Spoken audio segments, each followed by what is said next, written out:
ဝါသနာတစ်ခုဖြစ်လာဖို့အတွက်ဖန်လာတဲ့အကြောင်းတရားတွေရှိတယ်။အဲ့ဒီလိုအကြောင်းတရားတွေဟာသူ့လိုလျောက်ဖန်လာတဲ့ဆိုတာကိုမဆုကိုယ်တိုင်အမှန်တကယ်ယုံကြည်ပါတယ်။မိတ်ဆွေတို့မှာရောဒီနေ့ဒီချိန်မှာမိတ်ဆွေတို့ဝါသနာပါရာလုပ်တွေကိုလုပ်ဖြစ်နေစေဖို့တစ်ချိန်တုန်းကအလိုလျောက်ဖန်လာတဲ့အကြောင်းတရားတွေရှိခဲ့ဘူးလား။အားလုံးပဲမြင်ပါပါမဆုမှကြိုဆိုပါတယ်။မဆုရှေ့မှာပြောခဲ့သလိုပဲပေါ့နော်ဒီနေ့ဒီချိန်မှာမဆုတို့ဝါသနာပါရာလုပ်တွေကိုလုပ်ဖြစ်နေစေဖို့တစ်ချိန်တုန်းကအလိုလျောက်ဖန်လာတဲ့အကြောင်းတရားတွေရှိခဲ့ဘူးပါတယ်။ဒီထက်ပိုပြီးရှင်းအောင်ပြောရမယ်ဆိုရင်မဆုကအခုလက်ရှိမှာပကြီးဆွဲတဲ့လူတစ်ယောက်ဖြစ်လာဖို့အတွက်တစ်ချိန်လုံးကသူ့အလိုအကြောင်းခံလာခဲ့တယ်လို့ပြောရမှာပါအဲ့တော့ဘလို့အကြောင်းခံလာလဲဆိုတာကိုမဆုငယ်ဘဝမှာကြုံတွေ့ရတဲ့ဖြစ်ပျက်တစ်ခုကိုပြန်ပြီးတော့ပြောပြပေးချင်ပါတယ်မဆုငယ်ငယ်တုန်းကလူတွေကိုစိတ်ကူပေးရတဲ့ဆရာဝန်တစ်ယောက်ဖြစ်ချင်နေတာပါအဲ့တော့ဆရာဝန်လုပ်ကိုဝါသနာပါတဲ့အတွက်ဒီနေ့ဒီစေဘူးတွေစေထုပ်အပ်တွေနဲ့ပဲကစားတယ်မဆုစီမှာစေဘူးတွေစေထုပ်အပ်တွေအစီအထဲထားတဲ့လက်ဆွဲအိမ်တစ်လုံးရှိတယ်ပေါ့နော်အဲ့ဒီအိမ်လေးကိုမနက်မိုးလင်းတာနဲ့ဗီဒီယိုတွေကနေထုတ်ပြီးတော့တယောက်တည်းအဲ့ဒီစေဘူးတွေကိုကိုင်းပြီးတော့ကစားတယ်ပေါ့နော်တခြားအယုတ်တွေလည်းမလိုဘူးတခြားတငယ်ချင်းတွေလည်းမလိုဘူးဒီနေ့ဒီစေဘူးတွေစေထုပ်အပ်တွေကိုင်းနေတယ်ပဲတယောက်တည်းကစားတယ်ပေါ့နော်နေ့ညဒီစေဘူးတွေနဲ့ပဲတယောက်တည်းအချိန်ကုန်ပါတယ်အဲ့ဒီလိုနေ့တိုင်းကစားရင်းနဲ့ပဲဒီနေ့မှာမဆုရဲ့ဆရာဝန်ဖြစ်ချင်တဲ့ဝါသနာကိုပြောင်းလဲသွားတယ်ဖို့အကြောင်းဖန်လာခဲ့တယ်ပေါ့နော်အဲ့တော့မဆုအသက်9နှစ်အရွယ်ရှိပြီပေါ့အသက်9နှစ်အရွယ်ဒုတိယတန်းတက်နေတဲ့အချိန်ပေါ့နော်ကျောင်းမှာမဆုရဲ့တန်းမိုက်ဆရာကကျောင်းသားတွေအားလုံးကိုအိမ်စာတစ်ခုပေးလိုက်တယ်အားလုံးလည်းဒီတိတ်မဆောင်းမှာပါတဲ့ကြက်ကြက်တဲ့ပုံတစ်ပုံကိုကျောင်းသမုံမှာဆွဲခဲ့ကြတဲ့ဘယ်ခါကြရင်ဆရာကိုပြန်ပြရမယ်ပေါ့နော်အဲ့တော့မဆုတို့ကကျောင်းသမုံနဲ့ကျောင်းတန်ကြီးကန်ကြတော့ပေါ့နော်ဆရာအဲ့လိုမျိုးအိမ်စာပေးလိုက်တဲ့အချိန်မှာပကြီးတစ်ခါမှမဆွဲဘူးတဲ့မဆုအတွက်အရန်အခက်အခဲဖြစ်ရပါတယ်အိမ်ပြန်ရောက်တော့တိတ်မဆောင်းကိုနားလိုက်တယ်ဘာလို့ဆွဲလို့ဆွဲမှမသိတာနဲ့လှိုင်းနဲ့ဒီငင်းကြပုံလေးကိုတွားတွေ့တယ်ပေါ့နော်ငင်းကြပုံလေးကိုတွေ့တော့ဒီပုံပဲဆွဲရမယ်ဆိုပြီးတော့ဆုံးဖြတ်ပြီးတော့ကြောက်တဲ့မုံနဲ့ကြောက်တယ်နဲ့လွယ်ထည့်ထိုးလိုက်တယ်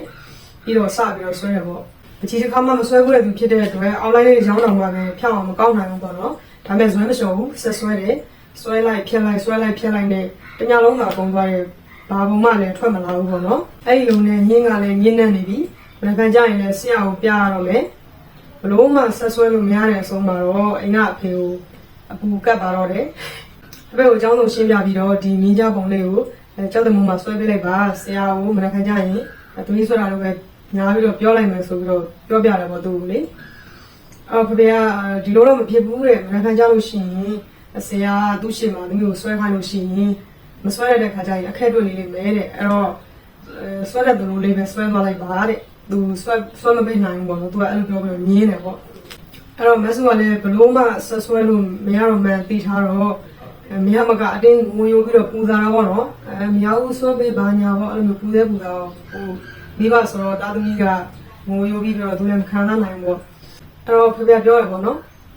်အရာရတဲ့ဒါဆိုရင်လည်းတဲ့အခုဆွဲပေးလိုက်မယ်တဲ့မနက်ဖြန်ကျအကြောင်းမှာဆရာကမင်းလို့ဒီပုံဘလူးဆွဲမှန်းတီးသွားလို့ရှိရင်ဆရာရဲလို့ရှိရင်လည်းရိုက်ခံလိုက်တော့တဲ့အဲ့လိုပြောပြီးတော့သူကကြောက်တဲ့မုံမှာမြင်းကြပုံလေးဆွဲပေးတယ်ပေါ့နော်ဖေကပကြီးဆရာတယောက်မဟုတ်ပေမဲ့လည်းသူဒီမြင်းကြပုံလေးကိုကြောက်တဲ့မုံမှာဖျက်ရမရှိဘဲနဲ့တစ်ဆက်တည်းတေးသက်မှတ်ပါအောင်ဆွဲပေးနိုင်တယ်ဖေဆွဲပေးတဲ့မြင်းကြပုံလေးကိုကြည့်ပြီးတော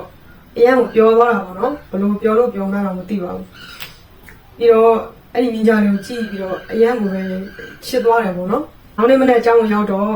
တကယ်ချင်းတွေကိုပြတယ်ပေါ့ဒီကြောက်တဲ့မုံကဖေဆွဲပေးတဲ့မြင်းကြလေးကိုတကယ်ချင်းတွေကိုပြတဲ့အခါတကယ်ချင်းတွေကဒါလည်းရေးဆွဲတာမဖြစ်နိုင်ဘူးတဲ့လေးဖေဆွဲပေးတာလေးမေဆွဲပေးတာလေးမဆွဲပေးတာစသဖြင့်ပြောကြတယ်ပေါ့နော်ဒါပေမဲ့သူတွေဘာပဲပြောဘာသာမှနားထဲမှာမကြားတော့ဘူးအဲ့ဒီကြောက်တဲ့မုံကမြင်းကြပုံလေးကိုကြည့်ပြီးတော့ပဲဆဲထဲမှာကြည်နူးနေပြီးတော့လေအဲ့ဒီပုံလေးပြတ်သွားမှဆိုလို့ကြောက်တန်နဲ့လေယာဉ်တွေထပ်ပြီးတော့ကိုယ့်ဟာကိုနေတိုင်းဆွဲနေမိတယ်အဲ့တော့ကြာလာတော့အဲ့ဒီကြောက်တဲ့မုံကအရာထင်ပြီးတော့အဲ့ဒီမြင်းကြပုံလေးကမပြတ်တော့ဘူးပေါ့နော်မဆုကအဲ့ဒီမြင်းကြပုံလေးကိုနေတိုင်းတစ်စိမ့်စိမ့်ကြည့်တယ်ကြီးနဲ့အရန်ကိုပဲချင်းမိလာတယ်ပေါ့ဘယ်လောက်ထိအောင်ချင်းမိလဲဆိုရင်အဲ့ဒီမြင်းကြလေးကိုကိုယ့်ရဲ့မိတ်ဆွေတယောက်လို့တောင်သဘောထားလာတယ်အဲ့ဒီမြင်းကြလေးပြတ်သွားမှဆိုလို့ကျောက်သမုံပေါ်မှာလေယာဉ်တွေထပ်ပြီးတော့ဆွဲရင်းနဲ့ပဲဒီပကြီးဆွဲတာကိုဝါသနာပါသွားခဲ့ပါတယ်အဲ့ဒီချိန်ကစပြီးမဆုရဲ့ဆရာဝန်ဖြစ်ခြင်းနဲ့ဝါသနာကလုံးကိုပျောက်သွားပါတော့တယ်ဆေးဘူးတွေကန်ပြီးတော့မကစားတော့ဘဲနဲ့စာရွက်နဲ့ခဲရံတွေကန်ပြီးတော့ပဲပကြီးပဲဆွဲပါတော့တယ်အဲ့ဒီလိုမျိုးနေတိုင်းဆွဲလာလိုက်တာလက်ရှိအချိန်ကြီးပဲဆိုတော့ဘဝကိုမြင်းကြနဲ့စခဲ့တယ်ပေါ့နော် အဲ့ဒီတော့အချိန်လေးကိုပြန်တွေးမိတိုင်းလဲစိတ်ထဲမှာအခုချိန်ကြီးကိုပဲပီတိဖြစ်နေတော့မှာပဲတသက်လုံးလဲရေထဲမှာဘယ်တော့မှမမေ့နိုင်ပဲအမှတ်တရလေးဖြစ်နေမှာမို့မဆုရဲ့ပေါင်မာတော်မှာပဲငင်းကြပုံတတူလေးထိုးထားပါသေးတယ်မဆုကအခုလက်ရှိမှာပကြီးဆွဲတဲ့သူတယောက်ဖြစ်လာဖို့အတွက်တစ်ချိန်လုံးကအဲ့လိုမျိုးအကြောင်းဖန်လာခဲ့တာပါအဲ့တော့ဝါသနာတစ်ခုဖြစ်လာဖို့အတွက်ဖန်လာတဲ့အကြောင်းတရားတွေရှိတယ်အဲ့ဒီအကြောင်းတရားတွေဟာသူ့လိုလျောက်ဖန်လာတယ်ဆိုတာကိုမဆုကိုယ်တိုင်လည်းအမှန်တကယ်ယုံကြည်ပါတယ်မိတ်ဆွေတို့မှာရောဒီနေ့ဒီချိန်မှာမိတ်ဆွေတို့ဝါသနာပါရာလုပ်တွေကိုလုပ်ပြနေစေဖို့တစ်ချိန်လုံးကအလိုလျောက်ဖန်လာတဲ့အကြောင်းတရားတွေရှိခဲ့ဘူးလားရှိခဲ့ဘူးလေဆိုရင်ကိုယ်နဲ့မှရေးပေးခဲ့ပါနော်အားလုံးကိုကျေးဇူးများကြီးတင်ပါတယ်